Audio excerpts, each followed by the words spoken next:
Greetings and salutations, everyone, and welcome to, depending on wherever you may live, this middle of the night or early morning bonus upload. Before we jump into it, a couple links. As many of you know, I rely on Patreon, PayPal, channel membership, and the merch to help the channel to continue to grow and go.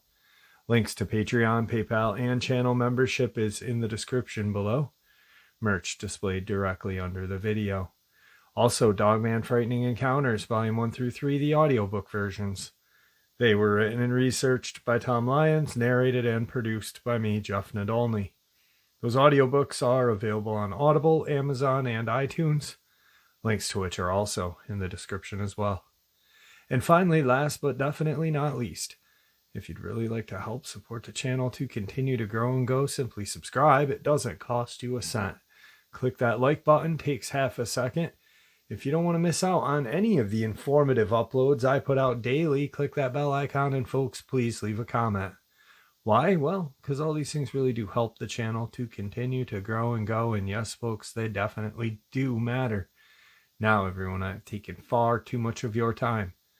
Let's jump in to this middle of the night / early morning bonus upload, shall we? Today's first part of the upload. Anybody that's been on the Navajo reservation has either probably heard of some creepy things or has experienced pretty creepy things. Namely, skinwalkers. I've only seen one. Here's my experience. I come from a small town in northern Arizona that's sandwiched between the Paiute Reservation to the north and the United States' largest Navajo reservation to the south. My high school, being so small, a 1A high school that has on average 80 students enrolled every year, always had to travel south about 5 to 10 hours one way to play another high school in any sport. This means that we traveled a lot on the Navajo res, and we usually stayed at hotels when we'd head out to play and come home in the morning. But this trip was a bit different. I remember the basketball coach saying that the school didn't have enough money to put the teams up in a hotel that trip.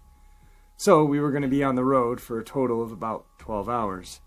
I was the only male senior to play basketball that season. We had just got done playing our game, and we were heading home on our bus, Big Blue. We were headed out, and it wasn't long, about 2 hours of driving, before we entered the res. By this time, everyone was asleep, with it being about 2 in the morning. When we had crossed the res's border, I noticed the bus driver had sped up and was now going about 85 miles an hour. I thought this was a little weird because he never exceeded the speed limit, at least not in my high school career. For some reason, I couldn't fall asleep like the rest of my teammates, and I just sat at the back of the bus, staring out across the desolate desert landscape that was lit up by the full moon. As I looked out, I could see a figure running toward the bus at an angle of pursuit, and keeping up with the bus at 85 miles an hour. As the figure got closer, I saw that it was a humanoid form. As a matter of fact, it looked exactly like a human, only the face was painted half black, half white, with glowing eyes. Glowing eyes like rabbit's eyes reflecting light from a spotlight. I immediately thought, holy crap, it's a skinwalker. The skinwalker ran to the edge of the road and just kept pace with the bus, hurtling sagebrush and rocks while staring at me. After I made eye contact with the thing, I couldn't look away. It was as if something was holding my head and eyes in place. The skinwalker just smiled at me with this inhuman smile that went ear to ear, showing crooked yellow pointed teeth. I felt like I was going to throw up, and I was panicking through the whole ordeal. The skinwalker started to crumble down onto all fours, still keeping pace with the bus. I could see its bones crack and reform. Hair started to appear all over the skinwalker's body, and in about 3 seconds was now a coyote, and it ran back off into the desert out of view. As soon as it was gone, I ran to the onboard bathroom and puked a mixture of food and blood. I didn't want to tell anybody for fear that they would think I was crazy.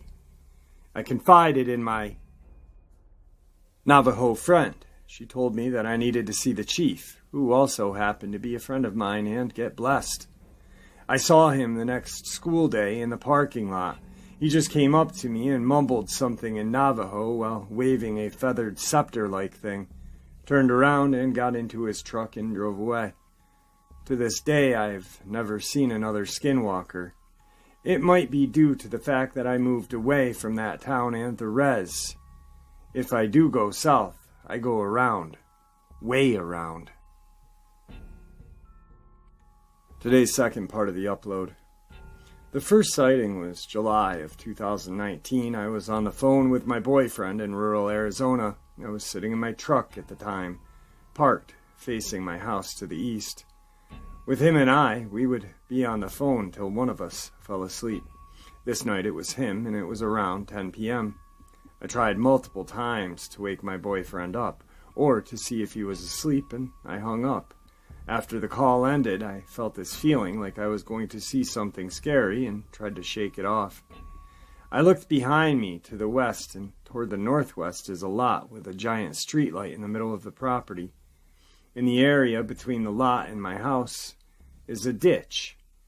But from the darkness, I saw this being come from the ditch, and in contrast with the bright background of the lot, it floated and glided over the ground, it seemed. The movements it made were really smooth, and didn't have any motor movement, jagged, like a normal living thing. I was looking at it, astonished. I was seeing it because its arms weren't normal arms. They were fluid and almost like tentacles. But it looked like water, and its tentacle arms moved like a wave. The movement it glided was very fast as well. I was super scared and never experienced anything like it. I called it the Fluid Man to my family. I still see it when I think about it. The second sighting of my sister, October 2019. My sister, around 10 p.m. on a Friday night, went outside to get some air, since the wood stove can get a little hot when it's filled with wood and coal. She went outside and then opened the door fast to tell me to come. And I sat on the table across the living room and the kitchen.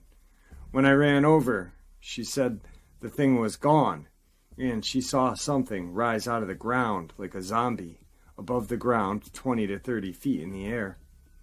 She made the movement of it rising from the ground in an upward motion, very exaggerated, which seemed to be creepier. It was in the same area as the last time, since if you go out in my front door, it's looking west. She said it started flying with two other people walking west on the road going the same direction. My sister is a very hard-headed, stubborn person who isn't scared of anything. She's super courageous and will do anything to keep us safe. She never shows any emotion and keeps a strong front like my dad. Her and I have a special relationship, so I've seen her more than anyone, and she's my best friend. However, I've never seen her that scared and alarmed in my life. It scared me too, 'cause it's something I've rarely ever seen. Both experiences were scary, and it was weird they happened within months. I always hope that I'll never see it again. My sister always brings it up now and then on late nights. Today's third part of the upload. Last night I did a little piece on the Beast of Bladenboro, a creature I am super fascinated with. I'm friends with a retired female sheriff in that county, or state and county. She is now animal control, and she has dedicated a lot of her life to researching the Beast of Bladenboro, Dogman, and other cryptids. Eventually, I'd like to have her on the show to share some of her knowledge with you guys. But anyway, I just wanted to touch basis with you guys a little more on this terrifying creature. The Beast of Bladenborough story took place from December of 1953 through January of 54. In some ways, the Beast of Bladenborough reminds one of the Timber Creek Monster. In both cases, an unknown creature appeared to go on a mass killing spree, seemingly killing for sport. While the Timber Creek Monster was eventually killed and identified, the Bladenborough Beast was never caught, and what the creature really was remains unknown. In the period of about a month, the Beast of Bladenborough was believed to have killed over 100 animals in and around Bladenborough, North Carolina. Goats, cows, hogs, rabbits, and many dogs all fell victim to the beast. The manner of death was quite gruesome. The victims often being torn apart, or as one man put it, shredded to ribbons. Jaws were ripped off, animals decapitated, and skulls crushed. At one point, the mayor of Bladenborough posed for a picture with a dead bobcat, claiming that the Bladenborough Beast had been caught. However, a bobcat is just not capable of causing the type of injuries suffered by the victims. The descriptions of the Bladenborough Beast varied, indicating that there very well may have been more than one animal involved in the killings. From sleek, black, and about 2 feet tall at the shoulders to 3 feet tall with brown fur. At one point, on 2 consecutive nights, hunting parties of more than 800 men searched the area for the Bladenborough Beast, but came up with nothing. By the end of January, the killings stopped. The question remains, however, what was the Beast of Bladenborough? Some say it was a wolf. This is unlikely, however. 2 of the men that had hunted for the beast tracked it for several miles. From the tracks they followed, they identified the beast as a big cat and weighing between 70 to 80 pounds. They never saw the creature, though, and there is no way to know if the creature they were following was in fact the beast. The most likely animal that could have been responsible for the killings would have been a panther or a cougar. Females do weigh in at 70 to 80 pounds, and there was, at least on report of the beast, where a smaller one was seen. Some estimate the size of the beast went as high as 150 pounds, which is the size of an adult male cougar. Now, like I said last night, I don't feel that the Beast of Bladenborough was a cougar, mountain lion, any feline, unless it was a bipedal feline, because there have been reports that I've heard and that are not shared in the papers, that the beast had been seen bipedally. Now, when I interviewed Larry, and he described his encounter, his first encounter with the creature in the side of his yard, that immediately reminded me of the Beast of Bladenborough. Kind of like a bulldog-like face, just big, scary. So, anyway, moving on. Today's 4th part of the upload. I live in Georgia in a rural town not far from Atlanta. There's a set of woods that's behind our house, and it divides 2 neighborhoods, and it's about a mile wide, if that. Strange occurrences have always surrounded these woods. Small things like random trash, tarps, etc., I should mention. It's more swampy marsh than woods, so it makes camping in there impossible. One night I was taking our dog out. He stays in the back half of our house due to him not liking the other dogs. I took him out the side door and walked around the house to the fence. For some reason, when we left the house, he was absolutely terrified. He didn't want to go out. Very unusual for a dog who's quick to snatch someone's soul if prompted. Not thinking about it, we pushed onward. After he did his business, we walked back. This is when I noticed it, or rather, heard it. crunching of leaves. At first I thought it was one of the dozen cats on the property until I realized it was matching my steps. If I walked, you could hear it walk. If I stopped, it stopped. There's a small clearing between the woods where one of the sheds are. That's when I saw it. My dog was the first to see something, and then I saw it. I don't know what creature. It was taller than the shed, so maybe a good 8 feet tall, and it darted across the clearing at a crazy fast speed. My dog, who again isn't scared of anything, bolts so fast I dropped his leash, and he ran to the door whining. I was quickly behind him. Once we were inside, I quickly bolted the door and ran to tell my girlfriend what happened. She immediately wanted to investigate, saying it's probably some woodland creature. Armed with 2 flashlights, we went out the front door. As we walked toward the wood line, we could hear something moving around. It sounded maybe 200 yards away. As we scanned with our flashlights, we saw nothing but kept hearing it. Then we heard it get closer and closer until it was maybe 20 feet away. Still nothing. No eyes, not even an animal call, just rustling.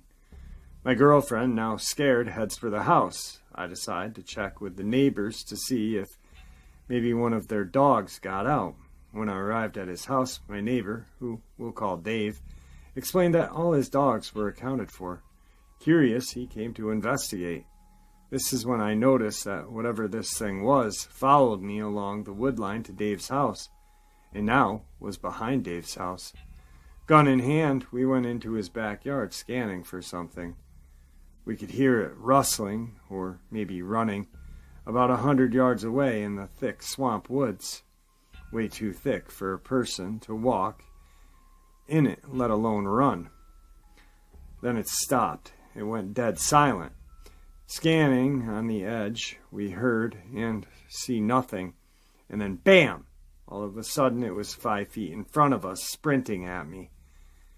It slammed the fence so hard it rocked back and forth. Dave, scared shitless, shot randomly at nothing. We never saw it, never heard it get close to us.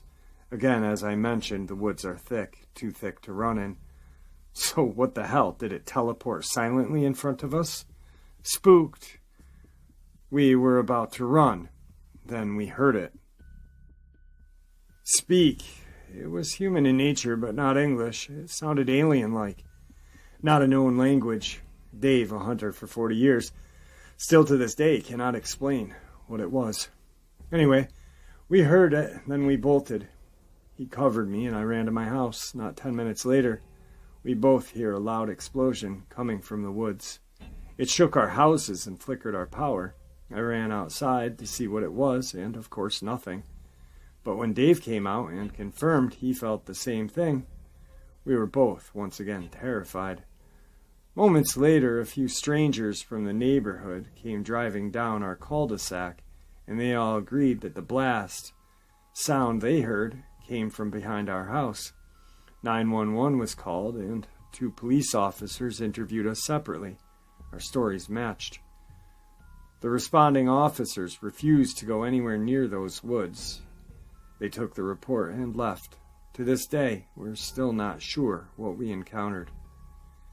Also, Dave doesn't go outside at night anymore. It spooked him that bad. The next night, earlier in the day, my mother-in-law, a police officer for the town, 40 minutes away, installed 2 motion-activated trail cams along the wood's edge. They were brand new. Keep that detail in mind. Thinking maybe we'd seen something, we waited for nightfall. Later that evening, I went outside to feed our outdoor cats. That's when I heard it again. The rustling. This time, not taking any chances, I ran inside and told everyone what I heard. They all piled by the back door and urged me to go out there and look. Reluctantly, I agreed. I took my flashlight and walked to the edge of the woods. Knowing there was a trail cam covering this area, I figured if it got me, it would be on camera, and my sacrifice wouldn't be for nothing. As I got to the wood's edge, I could hear it still rustling. I'm shaking at this point because I could tell it was maybe less than 15 yards in front of me. Everyone at the door was watching me and could hear this thing. Then it got quiet for a moment. It was gone, or so I thought. Just as I'm scanning with my flashlight, trying desperately to see the normal woodland creatures so I can just laugh this whole thing away, boom! Something fell out of a tree and hit the ground so hard it shook the soil beneath my feet. It was so close that I was sure it was going to lunge out of the brush and snag me. I dropped my flashlight and ran the 100 yards back to the house in what seemed like seconds. I screamed, "Get the frick in the house!" as everyone was already scampering into the house. They heard and felt the thud as well. Our neighbor Dave called my mother-in-law to ask what the loud crash was. For him to have heard it from well over 700 yards away is insane to me.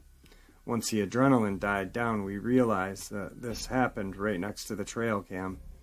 Problem solved. We got evidence of this thing. The next morning, we checked the SD card in one of the trail cams. They have videos up until 11:47 p.m. The rest is corrupted.